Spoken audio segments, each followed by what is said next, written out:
And he was the best basketball player that was ever at that university. And he went on from there to play for the New York Knicks for quite a long time. And then he went on to have a political career as well.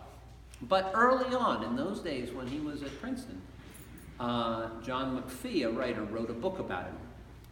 And because he thought he was such a remarkable person. And the book is entitled, A Sense of Where You Are. And McPhee was writing about this young man and saying, you know, what's special about him is not that he's tall, though he is, or a good shot, or fast. He is all those things. But the most critical thing about him is that he has a sense of where he is. A sense of where he is on the court all the time. He has a sense of awareness of his place on the court, where the ball is, where the other players are, and he's totally present in that moment, which enables him to give his all because of his sense of setting. And I've often thought about that in life in general, about how important it is to have a sense of where you are. You know how it is in relationships with other people. You're uneasy if you don't have a sense of where you are with other people. Or your relationship with God. It's important to have a sense of where you are in relationship to God, or in relationship to the community of God's people, in relationship to the people of the world, the needy of the world, the privileged of the world. Always important to have a sense of where you are. And of course the church believes this in just the way it lives out its whole cycle of the church year. From season to season to season, it matters what season you're in order to be able to plumb the depths of the richness of that particular moment in the year. Now I say all of that because of the gospel story that we've just read, and because I want to be clear that today is not the Feast of the Transfiguration. I know you were worried about this issue. But the Feast of the Transfiguration occurs in August, on August 6th. There is some esoteric reason why it's on August 6th that I'm not really very familiar with, but that's when it is. So if you belong to, for instance, to the Church of the Transfiguration, this is not your feast day. You have your feast day in August. And what you're going to celebrate in August, of course, is that event on the mountaintop, that spectacular scene that is the proclamation of Jesus Christ as shining in the world. It's a scene not unlike the one we celebrate on Ascension Day. It's not easily accessible to our understanding how a transfiguration can take place or how an ascension can take place. It transcends our understanding of reality, but it's important in what it has to say about Jesus. So the Feast of the Transfiguration fits in there in the Christian calendar along with some of the not quite great feast days. It's not the same as Christmas, Easter, Epiphany, those ones. It's a little bit more like All Saints' Day, or the Feast of the Annunciation, or the Presentation in the Temple. It's of that category. One of the 12 biggies, but not one of the tip-top biggies. So I tell you all that so you can get ready for August. But now you say, why then do we hear this story that is the story of the Transfiguration if it's not the Feast of the Transfiguration? That's a great question.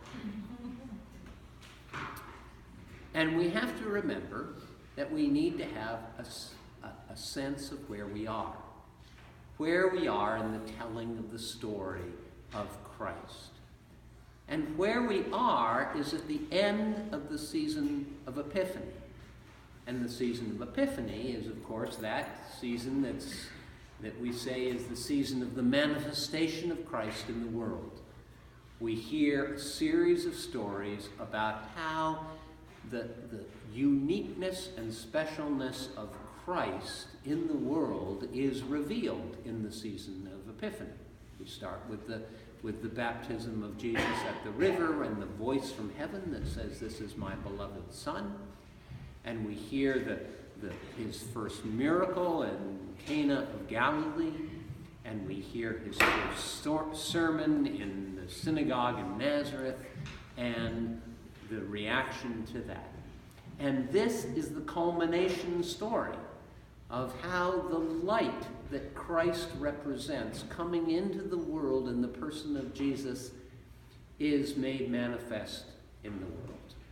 And so this story today is the pinnacle of the Epiphany season. It's fulfillment in one sense, but you notice if you listen to the gospel, it doesn't stop on top of the mountain. And that's the critical thing, because that's not the place we're in. We're not at the Feast of the Transfiguration. This story that we've heard today comes down the mountain and immediately encounters the world again. What's happened is that these three disciples have gone up the mountain with Jesus. They're feeling a little sleepy, but they manage to stay awake. And while he's praying, he's transfigured. His raiments shine like the sun. And then he's seen to be with two figures, Elijah and Moses, the key prophet of all time for the Hebrew people and the key lawgiver. And they are conversing with Jesus, and we even are told that what they're talking about. They're talking about what's going to happen to Jesus when he gets to Jerusalem. And then we all know the part about Peter, who wants to say, "Oh, it's so great we're here, let's build a little shrine for each of you." But before he can finish saying that, a cloud overcomes the whole thing, and a voice says, "This is my beloved, listen to him." And when the cloud lifts, there's no one left but Jesus. And then they go down the hill. And the next day, so it's a hill that they've been up, and they come down. And somewhere along the line, they spend the night. And the next day, they're there with the other disciples. And the other disciples have obviously been busy because people have come to them to wonder about Jesus, to ask about him, to seek prayer and healing for themselves. And this one man comes out and says, "Jesus, heal my son. He's got this awful affliction. He keeps having these seizures. It makes him foam in the mouth and shout. And nobody seems to be able to do anything about it. And this is my only son, and we are heartbroken for him. Can you heal him? Nobody else seems to be able to heal him." And Jesus says, "Bring him here." And as he's coming here, he's in convulsions, and Jesus heals him, and he is well. Think about Peter and James and John at the end of this second day. They're sitting around and they're saying, "Well, what have we seen in the last 24 hours? We saw this transfiguring a moment on the top of the mountain, And we thought that this was going to be the climax of something, that this was a really extraordinary event that's going to transform our lives somehow. But it didn't.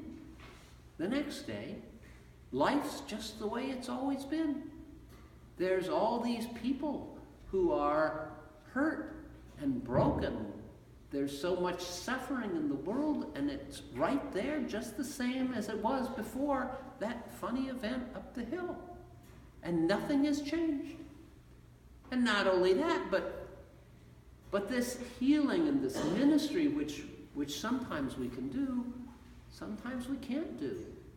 And we tried to heal that young boy, but we couldn't do it.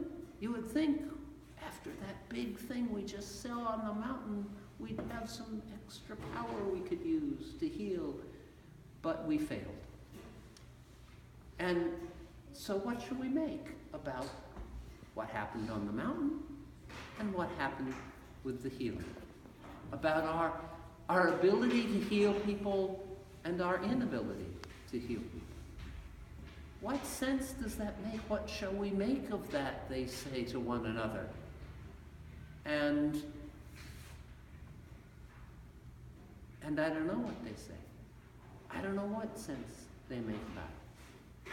I know that night they went to sleep again. And they woke up the next morning and they followed Jesus. And they carried that mountaintop experience in their hearts. And they carried it with them as they went on this path through the brokenness of the world, through human suffering and human need. They carried that vision of the mountaintop with them all the way to Jerusalem, through the torturing of Jesus, through his death on the cross. They carried that vision that they had seen on the mountaintop. The mountaintop experience did not change their lives, did not change the world, but it empowered them.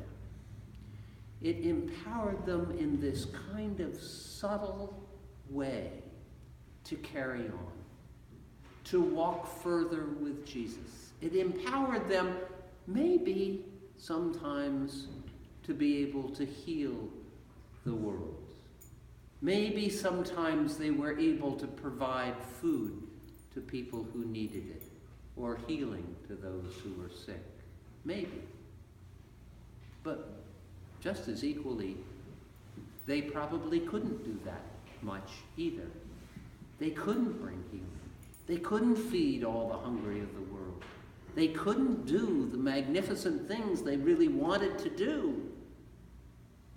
They could do some. And they could keep walking with Jesus. And they walked with Jesus, and they carried the mountain with them in their hearts until he died on the cross. And then they sat around and said, "Do you remember the mountain?" And that today is what we're called to do.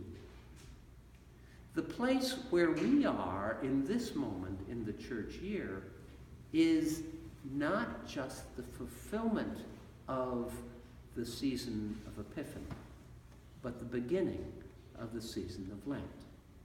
We take